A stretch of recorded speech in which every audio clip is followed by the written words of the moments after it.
ଆରେ ଭାଇ, ଗାଁଟା କ'ଣ ସୁନସାନ ଲାଗୁଛି? କହୁନୁ କ'ଣ କ'ଣ ହେଇଛି ଗାଁରେ? ଆରେ ଭାଇ କ'ଣ କହିବି, ଗାଁରେ କିଛି ଡ୍ରାମା କରିବା ପାଇଁ ଆମେ ଭାବିଥିଲୁ।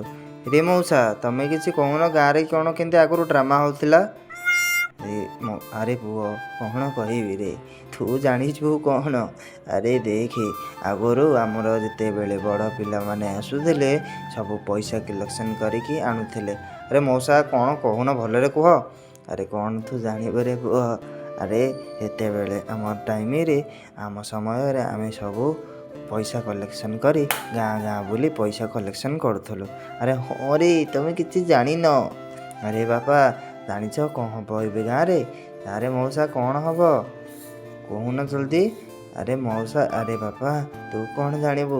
ଏ ବର୍ଷ ଆମେ ଗାଁରେ କିଛି ଡ୍ରାମା କରିବା ବା ଯାତ୍ରା କରିବା। ଏ ଯାତ୍ରାରେ ଆମେ ଗାଁ ଲୋକମାନଙ୍କର ସହଯୋଗ ଓ ସାହାଯ୍ୟ ଦରକାର। ହଁ ହଁ ମଉସା, ଆମେ ସଦାବେଳେ ସହଯୋଗ ବାଣ୍ଟି ଦେଇଯିବୁ। ଆରେ ବାପା, ସହଯୋଗ ଦେଲେ କ'ଣ ଖାଲି କିଛି ହେବ? ଆରେ ସେଥିପାଇଁ କିଛି ଅର୍ଥ ଦେବାର ଅଛି। ଆରେ ତମେ କ'ଣ ଜାଣିବ ମଉସା?